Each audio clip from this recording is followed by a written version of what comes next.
The year was 1998, and I just so happened to be standing in an actual brick-and-mortar video store, trying to figure out what video game would tide me over for the weekend.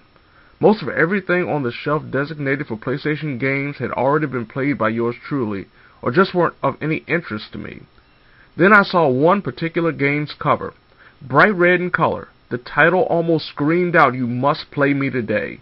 I picked up the game's display case to read Metal Gear Solid, Tactical Espionage Action.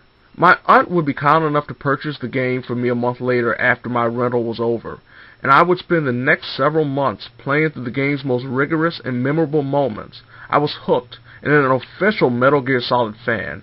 That wouldn't change for me as I picked up through rentals and purchases every numbered Metal Gear Solid game Konami offered, patiently awaiting the next one after completing the previous iteration.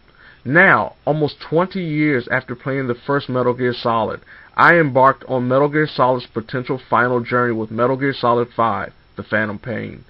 After much controversy between developer and creator, I hoped that the final product wouldn't be marred by disputes.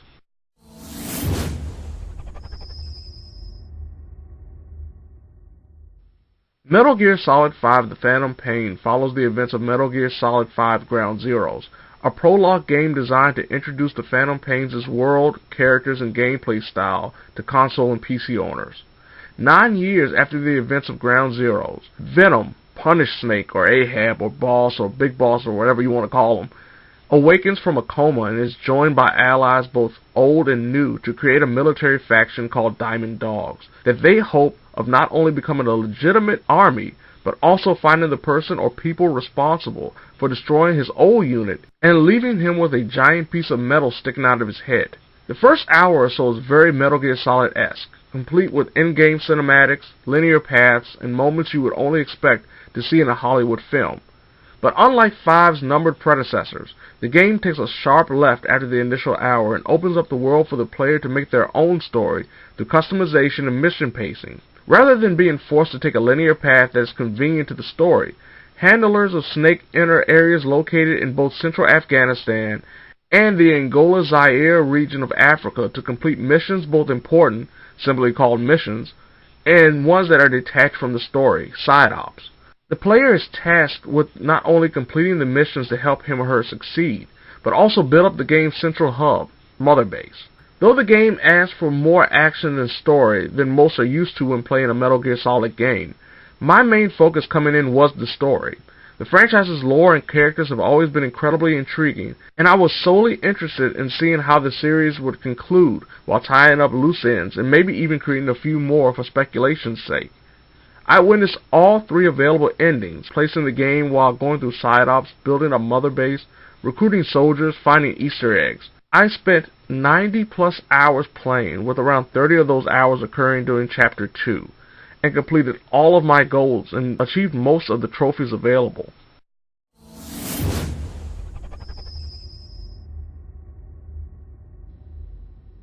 The Phantom Pain takes less from its numbered brethren than any other game in the franchise. No better example of this is the world itself.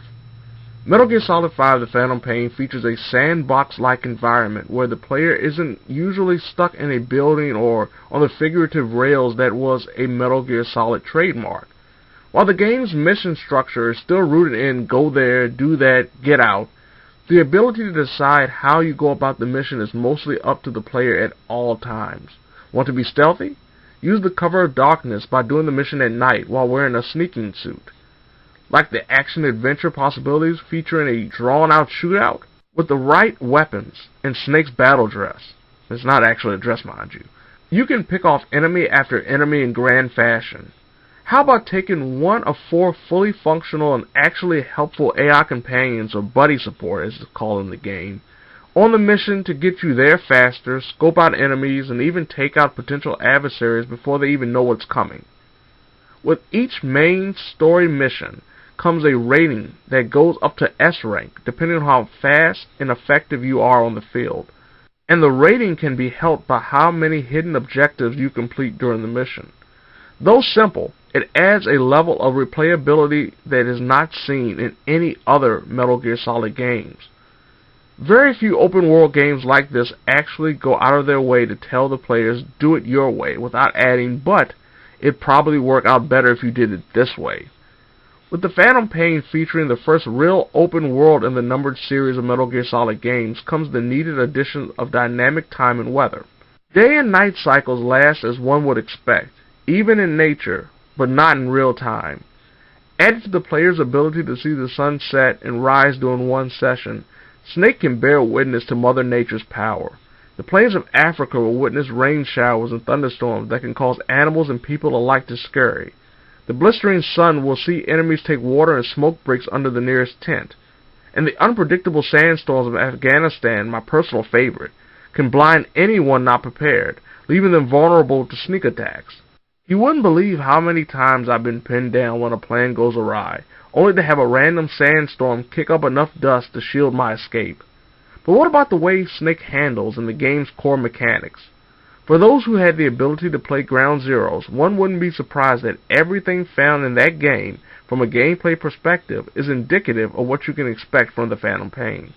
Leaning toward a more action-adventure approach, the Phantom Pain emphasizes stealth, but doesn't punish the player if he or she decides to go against the series' grain.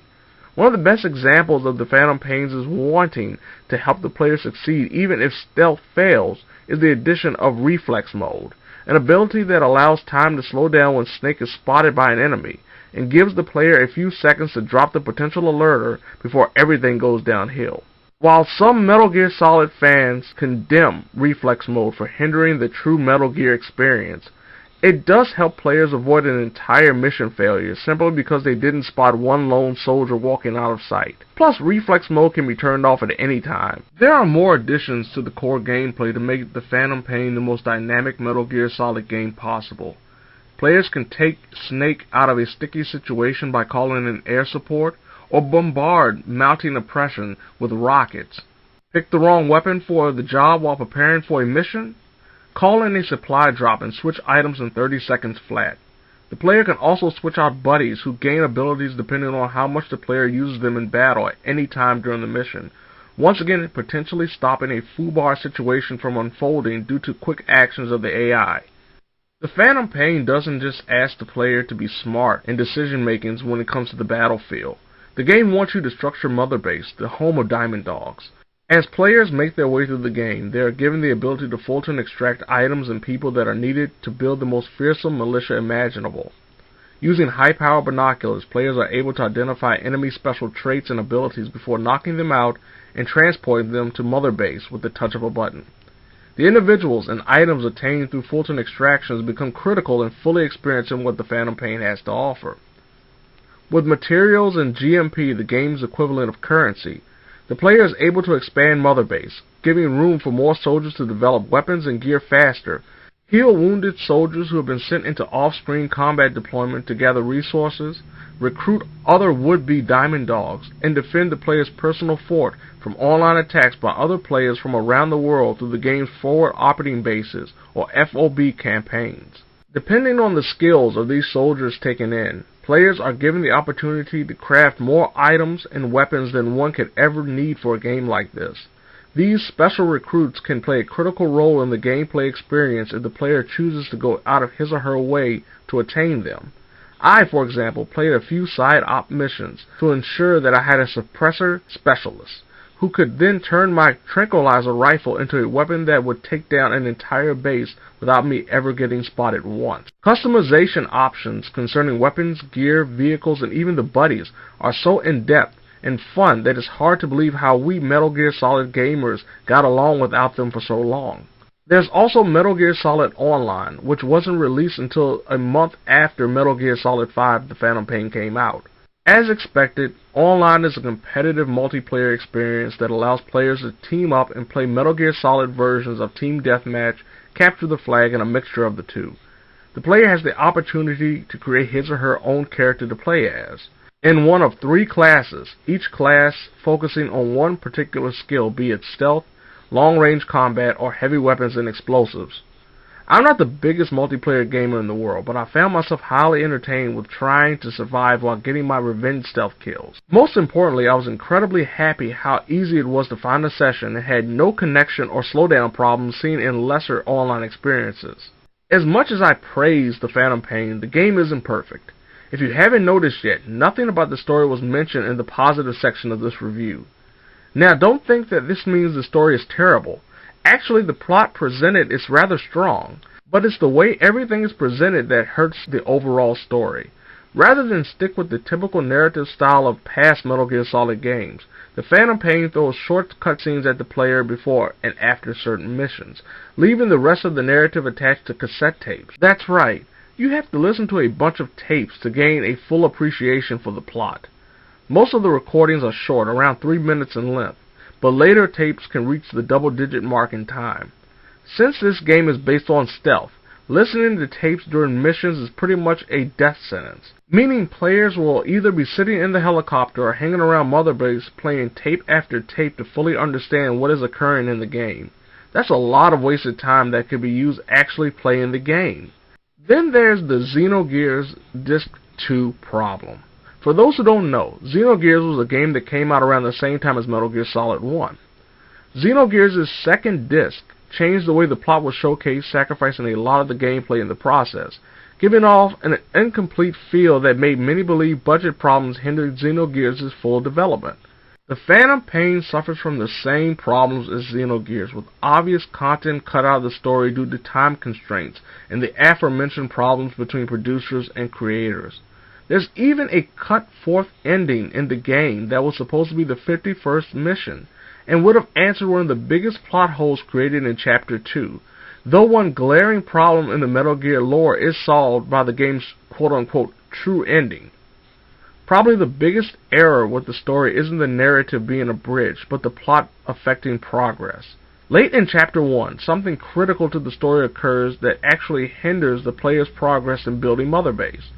If a player doesn't go out of their way to spoil the next few missions, and an important plot point, he or she is left wondering how to stop this terrible moment from continuing.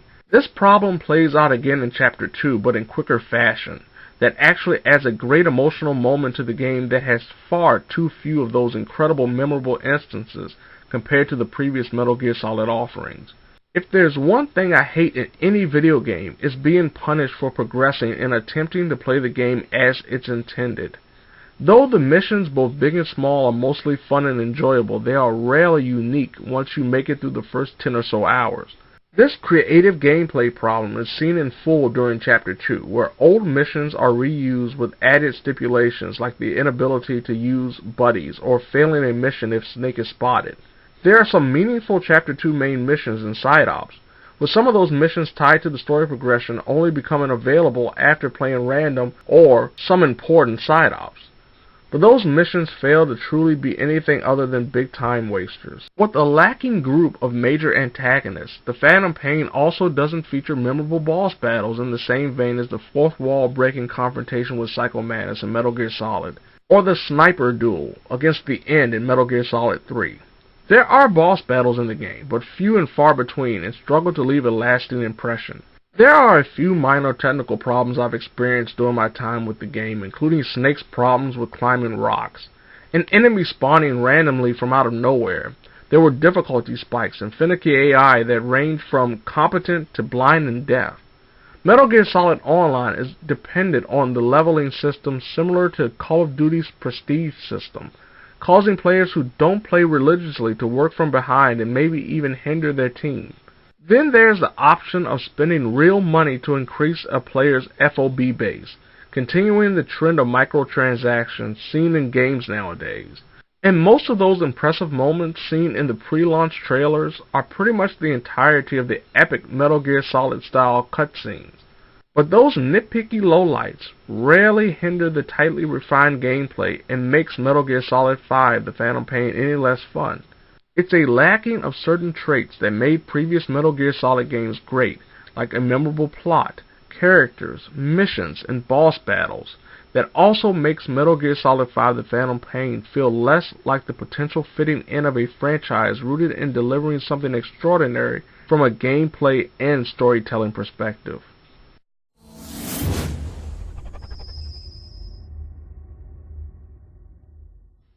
Very few times in my life as a gamer have I had such differing opinions for one game. Actually playing the Phantom Pain, from completing the missions to building Mother Base, I've had nothing short of a fantastic once-in-a-video-game generation moment that I would hope everyone gets a chance to experience. On the opposite end of the spectrum sits the dissatisfied Metal Gear Solid fan in me who expected to be captivated by the story, compelled to hate or love a majority of the characters, and participate in digitized battles unlike anything I'd ever seen, even when comparing to the previous iterations, but didn't get what usually makes a Metal Gear Solid game unique. For all of the negatives and disappointments attached to some of the characteristics long associated with this series, I still enjoy the Phantom Pain very much. And there is a lot of stuff I didn't talk about to avoid spoiling the game. Is it the greatest Metal Gear Solid experience ever? An argument can be made both in favor and against the Phantom Pain's place as the franchise's masterpiece. But what can't be denied is the level of freedom offered to the player that makes this one of the most accessible Metal Gear Solid games of all time. Come for and forget about the story. Stay for the immaculate gameplay, high levels of innovation and customization, mostly intelligent AI, a suggestion for player excellence while attempting and sadly falling short of providing the same in return. Metal Gear Solid 5 The Phantom Pain deserves to be played by every gamer who has the opportunity, even if longtime fans will consider it the most polished yet incomplete game from a plot and mission variety perspective in the franchise's history. But don't hype yourself up too much, believing the bevy of perfect ratings handed down by people who haven't had the time to experience a majority of what Metal Gear Solid 5 The Phantom Pain has and doesn't have to offer. Amazing. Mission complete. That right there is why you're the best, boss. The one and only.